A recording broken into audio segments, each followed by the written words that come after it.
आदरणीय प्रधानमंत्री जी से विनम्र निवेदन करती हूं कि इस ऐतिहासिक अवसर पर अपने प्रेरणादायी उद्बोधन से हम सभी का मार्गदर्शन करें।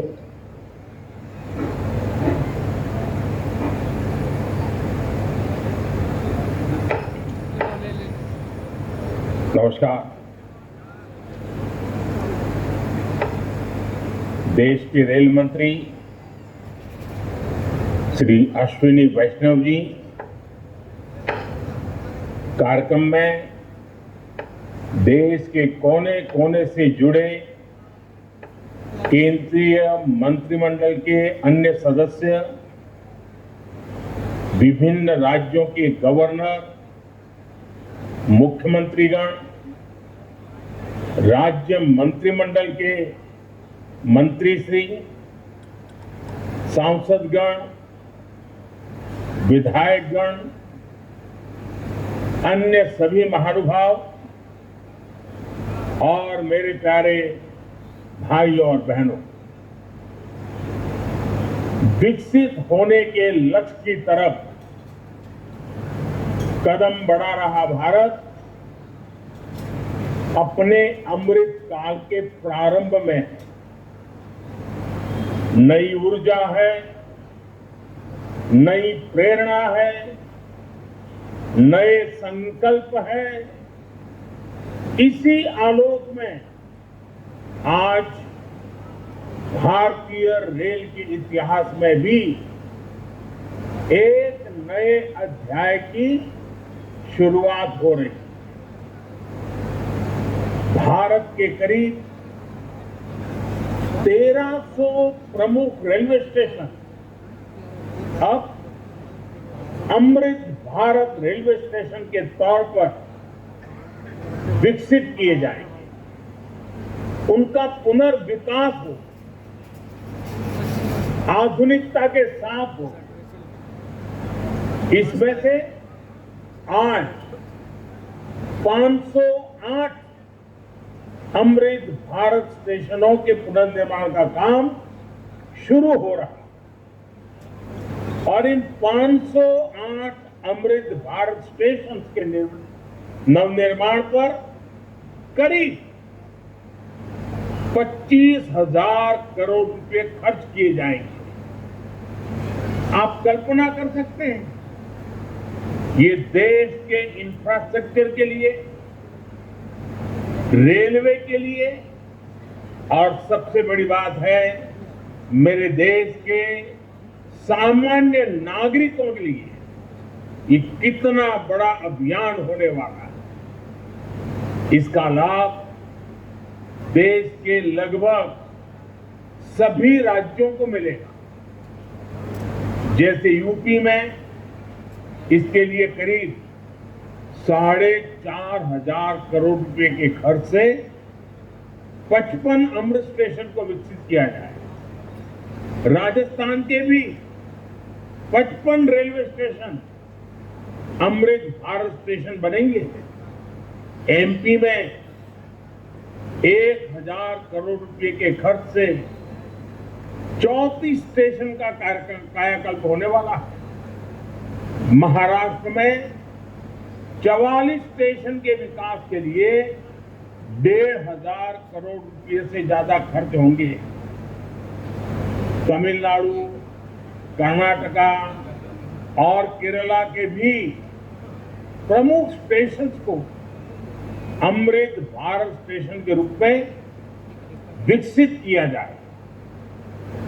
मैं अमृत काल के प्रारंभ में इस ऐतिहासिक अभियान के लिए रेल मंत्रालय की सराहना करता हूं और सभी देशवासियों को बधाई देता हूं। साथियों, आज पूरी दुनिया की दृष्टि भारत पर है। वैश्विक स्तर पर भारत की साख बढ़ी है। भारत को लेकर दुनिया का रवैया बदला है और इसकी दो प्रमुख बातें हैं, दो मुख्य वजह हैं। पहली, आप देशवासी, भारत के लोगों ने करीब करीब 3 दशक बाद, 30 साल बाद देश में पूर्ण बहुमत की सरकार बनाई। वो पहली वजह।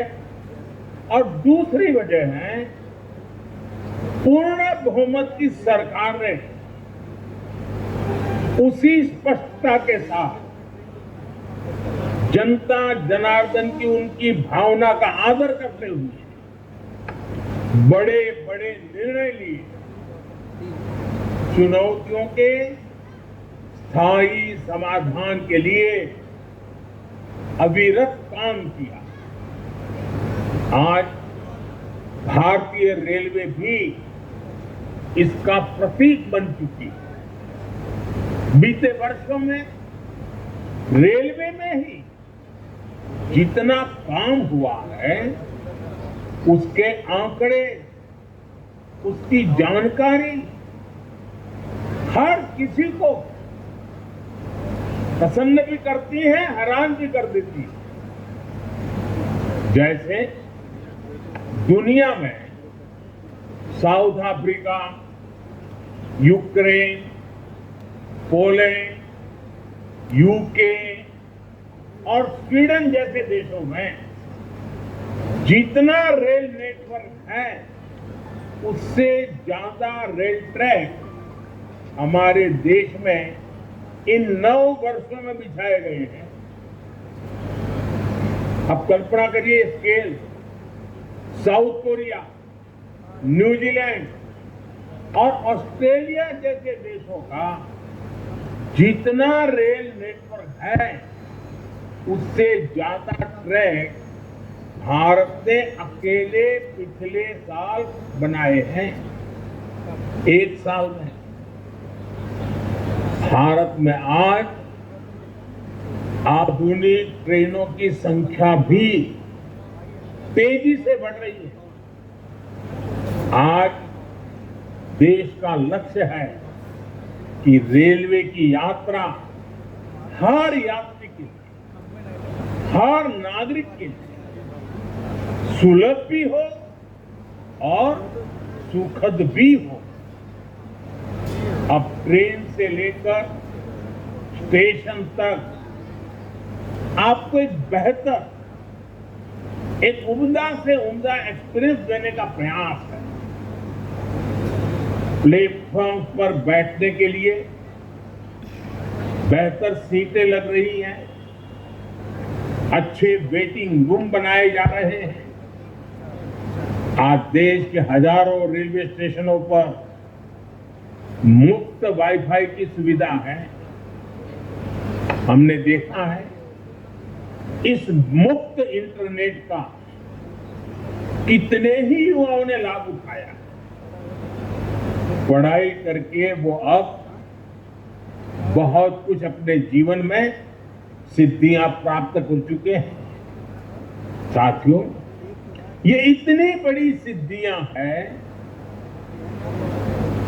जिस प्रकार से रेलवे में काम हुआ है, किसी भी पीएम का मन कर जाएगा कि इनका जिक्र 15 अगस्त को लाल किले से करें।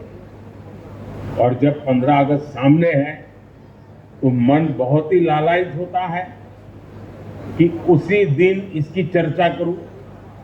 लेकिन आज ये इतना विराट आयोजन हो रहा है, देश के कोने कोने से लोग जुड़े हैं, इसलिए मैं अभी ही इस बात पर इतने विस्तार से चर्चा कर रहा हूं। साथियों, रेलवे को हमारे देश की लाइफलाइन कहा जाता है, लेकिन इसके साथ ही हमारे शहरों की पहचान भी शहर के रेलवे स्टेशन से जुड़ी होती है। समय के साथ ये रेलवे स्टेशन अब हार्ट ऑफ द सिटी बन गए। शहर की सारी प्रमुख गतिविधियां रेलवे स्टेशनों के आसपास ही होती है। इसलिए आज बहुत आवश्यक है कि हमारे रेलवे स्टेशनों को नए आधुनिक स्वरूप में ढाला जाए। रेलवे की जगह का ऑप्टिमम यूटिलाइजेशन किया जाए। साथियों, जब देश में इतने सारे नए आधुनिक स्टेशन बनेंगे तो उससे विकास को लेकर एक नया माहौल भी बनेगा। देसी विदेशी कोई भी पर्यटक जब ट्रेन से इन आधुनिक स्टेशनों पर पहुंचेगा तो राज्य की, आपके शहर की पहली तस्वीर उसे जरूर प्रभावित करेगी। वो यादगार बन जाती। आधुनिक सेवाओं के कारण पर्यटन को बढ़ावा मिलेगा। स्टेशन के आसपास अच्छी व्यवस्थाएं होने से आर्थिक गतिविधियों को भी बढ़ावा मिलेगा। सरकार ने स्टेशनों को शहर और राज्यों की पहचान से जोड़ने के लिए वन स्टेशन वन प्रोडक्ट योजना भी शुरू की है। इससे पूरे इलाके के लोगों को, कामगारों और कारीगरों को फायदा होगा। साथ ही जिले की ब्रांडिंग भी होगी। साथियों, आजादी के अमृत काल में देश ने अपनी विरासत पर गर्व का भी संकल्प लिया। ये अमृत रेलवे स्टेशन उसके भी प्रतीक बनेंगे, हमें गर्व से भर देंगे। इन स्टेशन में देश की संस्कृति और स्थानीय विरासत की झलक दिखेगी। जैसे जयपुर रेलवे स्टेशन में हवा महल, आमेर फोर्ट जैसी राजस्थान की धरोहरों की झलक होगी। जम्मू कश्मीर का जम्मू तवी रेलवे स्टेशन प्रसिद्ध रघुनाथ मंदिर से प्रेरित होगा। नागालैंड के दिमापुर स्टेशन पर वहां की 16 जनजातियों की लोकल वास्तुकला दिखाई देगी। हर अमृत स्टेशन शहर की आधुनिक आकांक्षाओं और प्राचीन विरासत का प्रतीक बनेगा। देश के विभिन्न ऐतिहासिक स्थलों और तीर्थ स्थानों को जोड़ने के लिए इन दिनों देश में एक भारत गौरव यात्रा ट्रेन, भारत गौरव टूरिस्ट ट्रेन भी चल रही है। शायद आपके ध्यान में आया होगा, उसको भी मजबूती दी जा रही है। साथियों, किसी भी व्यवस्था को ट्रांसफॉर्म करने के लिए जरूरी होता है कि हम उसके पोटेंशियल को पहचानें। भारतीय रेल में तो ग्रोथ को रफ्तार देने का अपार पोटेंशियल है। इसी सोच के साथ बीते 9 वर्षों हमने रेलवे में रिकॉर्ड इन्वेस्टमेंट किया। इस साल के रेलवे को 2.5 लाख करोड़ रुपए से ज्यादा का बजट दिया गया है। ये बजट 2014 की तुलना में 5 गुना ज्यादा है। आज एक होलिस्टिक सोच के साथ रेलवे के समग्र विकास के लिए काम हो रहा है। इन 9 वर्षों में लोकोमोटिव उत्पादन में भी 9 गुना की वृद्धि हुई है। आज देश में पहले की अपेक्षा 13 गुना ज्यादा HLB कोच बन रहे हैं। साथियों, नॉर्थ ईस्ट में रेलवे के विस्तार को भी हमारी सरकार ने प्राथमिकता दी है। रेलवे लाइनों का दोहरीकरण हो, गेज परिवर्तन हो, इलेक्ट्रिफिकेशन हो, नए रूट्स का निर्माण हो, इस पर तेजी से काम किया जा रहा है। जल्द ही पूर्वोत्तर के सभी राज्यों की राजधानियां रेलवे नेटवर्क से जुड़ जाएगी। नागालैंड में 100 साल बाद दूसरा रेलवे स्टेशन बना है। नॉर्थ ईस्ट में नई रेल लाइनों की कमीशनिंग भी पहले के मुकाबले 3 गुना ज्यादा हो रही है। साथियों, पिछले 9 वर्षों 2200 किलोमीटर डेडिकेटेड फ्रेट कॉरिडोर भी बनाए गए हैं। इसकी वजह से माल गाड़ियों के ट्रेवल टाइम में काफी कमी आई है। दिल्ली एनसीआर से वेस्टर्न पोर्ट तक, चाहे गुजरात के समुद्री तट हो या महाराष्ट्र का समुद्री तट हो, पहले जो सामान ट्रेन से पहुंचाने में एवरेज औसतन 72 घंटे लगते थे, आज वही लगेज, वही सामान, वही गुड 24 घंटे में पहुंच जाता है। ऐसे ही दूसरे रूट पर भी टाइम में 40% की कमी आई है। ट्रैवल टाइम में कमी आने का मतलब है कि मालगाड़ियों की गति बढ़ी है और सामान भी अब ज्यादा तेजी से पहुंच रहा है। इसका बड़ा लाभ हमारे उद्यमियों, कारोबारियों और खास करके हमारे किसान भाई बहनों को हो रहा है। हमारी फल सब्जियां अब ज्यादा तेजी से देश के एक कोने से दूसरे कोने तक जा रही है। जब देश में इस तरह का ट्रांसपोर्टेशन तेज होगा तो उतनी ही तेजी से भारत के जो उत्पाद है, हमारे छोटे मोटे कारीगर, हमारे लघु उद्योग जो कुछ भी उत्पादन करते हैं, वो सामान विश्व बाजार में भी तेजी से पहुंचेगा। साथियों, आप सभी ने देखा कि पहले रेलवे ओवरब्रिज का कम होने के कारण कितनी दिक्कतें आती थी। 2014 से पहले देश में 6000 से भी कम रेलवे ओवरब्रिज और अंडरब्रिज थे। आज ओवरब्रिज और अंडरब्रिज की ये संख्या 10,000 से ज्यादा हो गई है।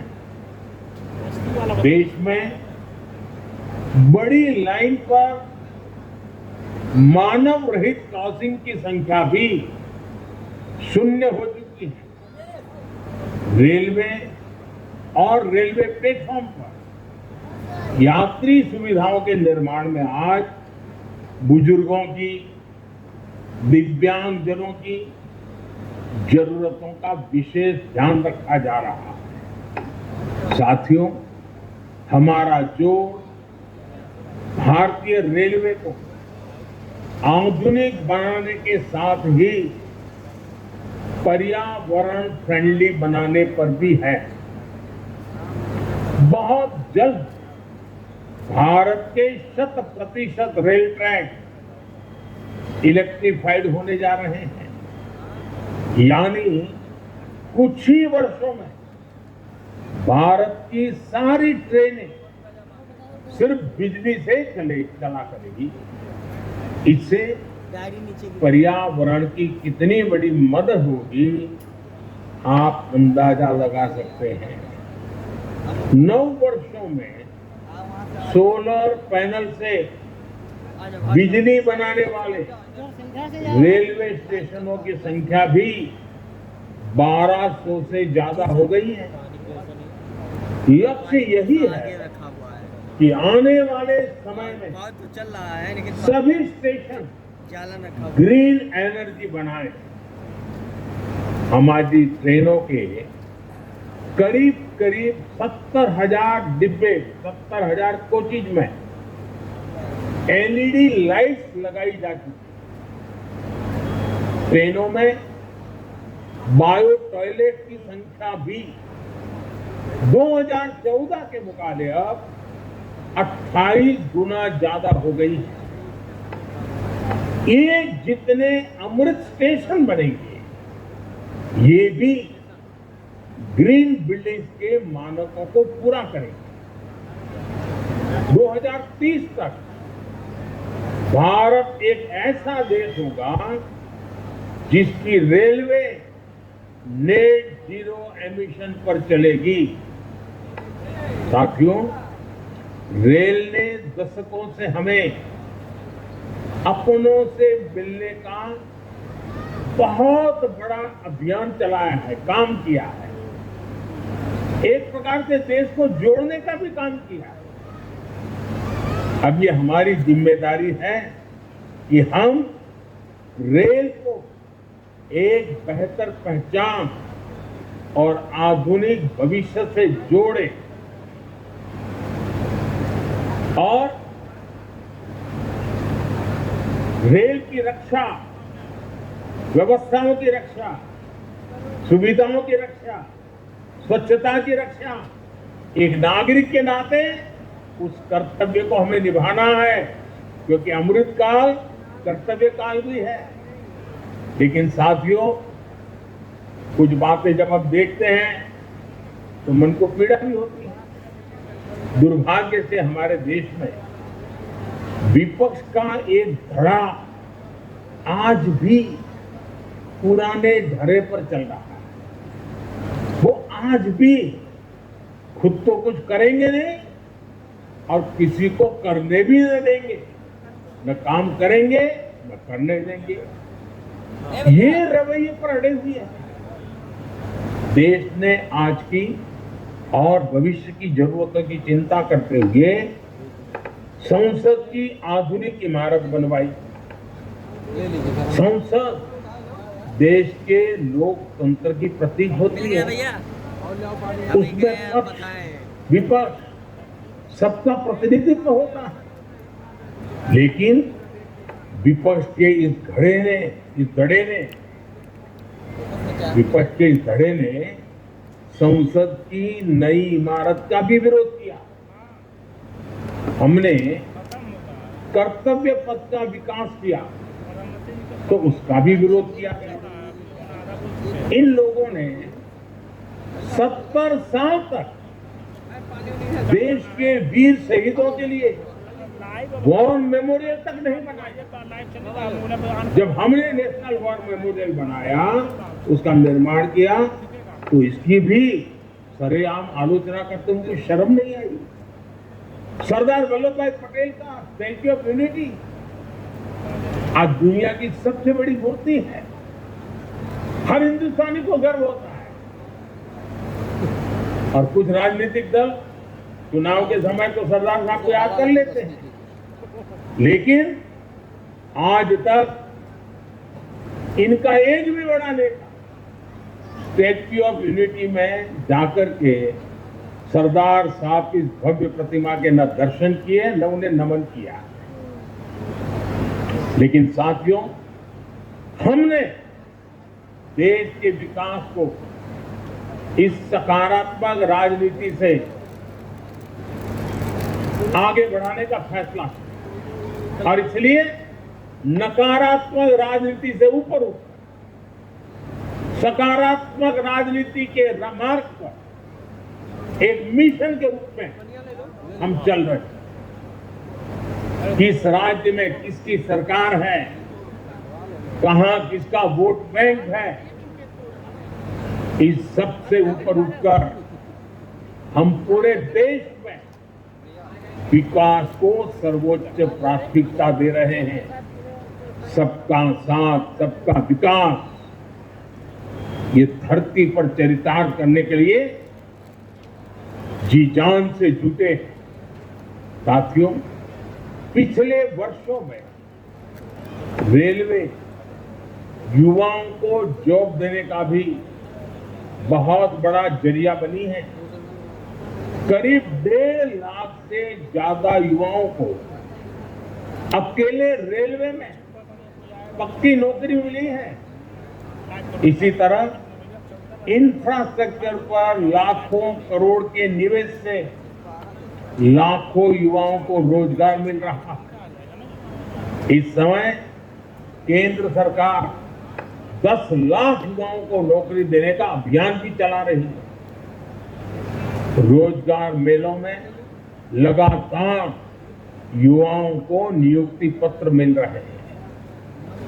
ये बदलते भारत की वो तस्वीर है जिसमें विकास युवाओं को नए अवसर दे रहा है और युवा विकास को नए पंख लगा रहे हैं। साथियों, आज इस कार्यक्रम में बहुत सारे स्वतंत्रता सेनानी हमें आशीर्वाद देने के लिए उपस्थित है। कई पद्म सम्मान प्राप्त महानुभाव भी इस कार्यक्रम की शोभा बढ़ा रहे हैं। हर भारतीय के लिए अगस्त महीना बहुत विशेष महीना होता है। ये महीना क्रांति का महीना है, कृतज्ञता का महीना, कर्तव्य भावना का माह है।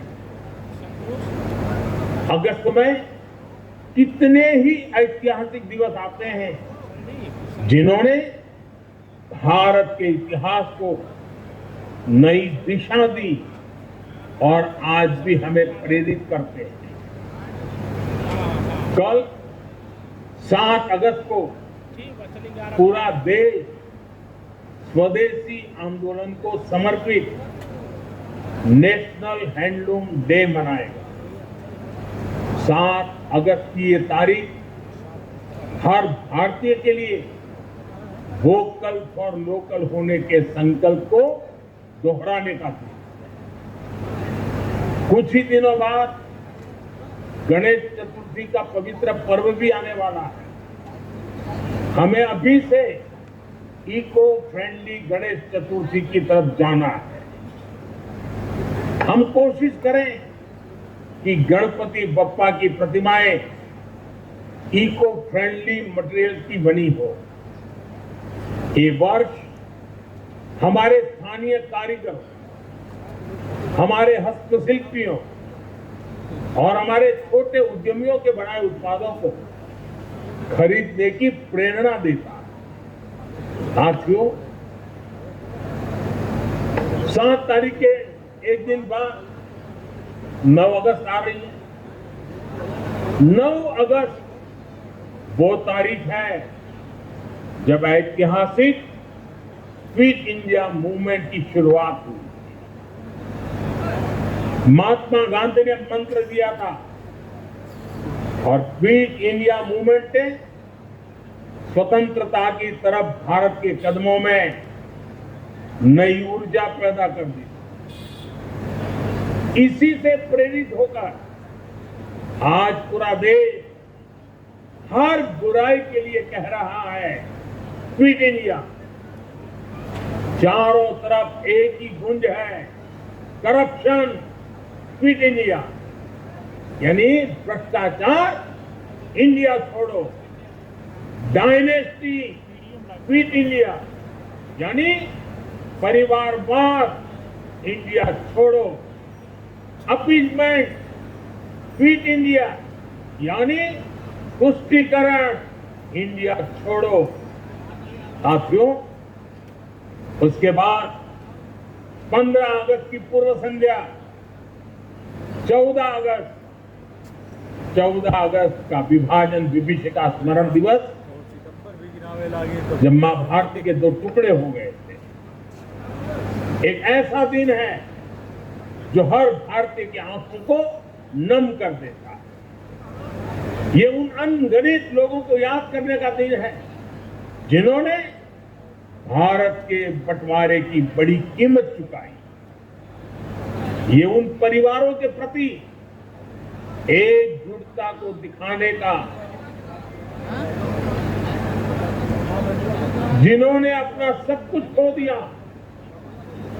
और फिर भी साहस के साथ मां भारती के लिए अपनी श्रद्धा को लेते हुए जीवन को पटरी पर लेने के लिए जूझते रहे। आज ये अपने परिवार, अपने देश के हित में, देश के विकास में महत्वपूर्ण योगदान दे रहे हैं। और साथियों, 14 अगस्त विभाजन विभीषिका दिवस, मां भारती के टुकड़ों का वो दिन हमें भविष्य में मां भारती को एक रखने की जिम्मेवारी भी देता है।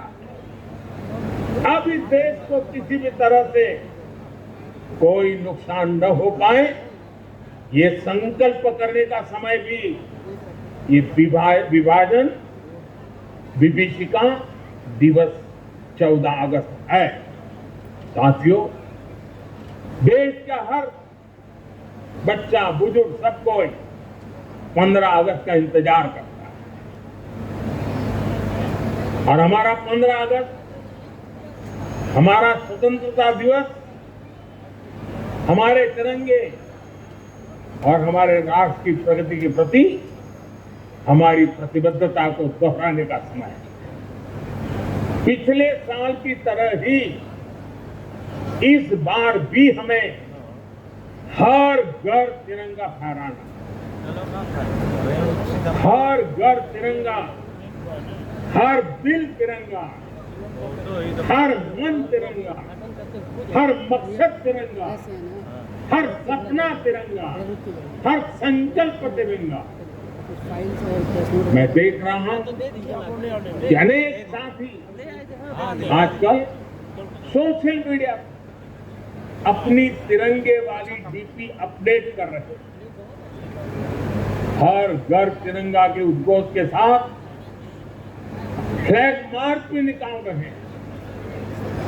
मैं आज सभी देशवासियों, विशेष रूप से युवाओं को हर घर तिरंगे इस आंदोलन से जुड़ने का और इसका प्रचार प्रसार करने का भी आग्रह करता हूं। साथियों, लंबे समय तक हमारे देश के लोग यही सोचते थे कि वो जो टैक्स चुका रहे हैं उसका कोई मतलब नहीं है।